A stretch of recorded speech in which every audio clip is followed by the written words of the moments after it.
সাত রামনগর মন্ডলের উদ্যোগে বুধবার রাজনগরে চৌপাল বৈঠক অনুষ্ঠিত হয়। এই বৈঠকে এলাকার বিধায়ক দীপক মজুমদার ছাড়াও বিজেপি দলের রাজ্য প্রভারী রাজদীপ রায় উপস্থিত ছিলেন।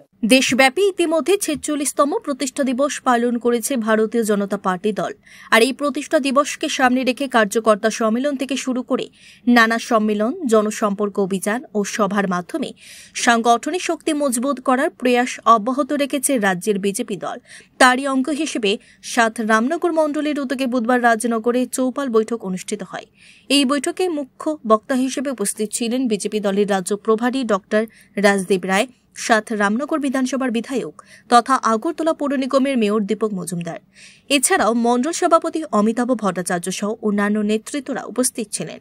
এই চৌপাল বৈঠকে আলোচনা করতে গিয়ে মুখ্য বক্তা তথা প্রভারী ডাক্তার রাজদীপ রায় বলেন, ভারতবর্ষের গণতন্ত্রের ইতিহাসে ৪০০ ওপর সিট নিয়ে একবার ক্ষমতায় এসেছিল কংগ্রেস।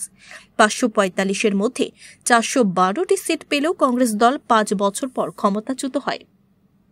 ১৯৮৯ সালের পর থেকে ভারতবর্ষের রাজনীতিতে অস্থির পরিস্থিতি সৃষ্টি হয়। এই অস্থিরতার সময় ৩বার প্রধানমন্ত্রী হয়েছিলেন অটল বিহারী বাজপেয়ী। প্রথমে ১৩ দিন, এরপর ১৩ মাস, এরপর তিনি টানা ৫ বছর প্রধানমন্ত্রী ছিলেন। ২০১৪ সালে প্রধানমন্ত্রী নরেন্দ্র মোদীজি ক্ষমতায় বসার পর থেকেই ভারতবর্ষের রাজনীতিতে স্থিরতা আসে এবং ভারতবর্ষের ইতিহাসে এটাই প্রথম অকংগ্রেসি দল স্থিরভাবে ক্ষমতায় বসেছে।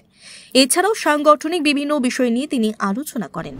ভারতবর্ষের গণতন্ত্রের ইতিহাসে ৪০০-র উপরে সিট পেয়ে কংগ্রেস সরকারে আসে এবং সেই কংগ্রেস সরকার ৪০০ সিট পাওয়া, ৫৪৫-এর মধ্যে ৪১২টা সিট, এবং সেই ৪১২টা সিট পেয়ে ৫ বছরের মধ্যে কংগ্রেস ক্ষমতাচ্যুত হয়ে গেছে। কোথায়? একদম শিখর থেকে একদম নিচে।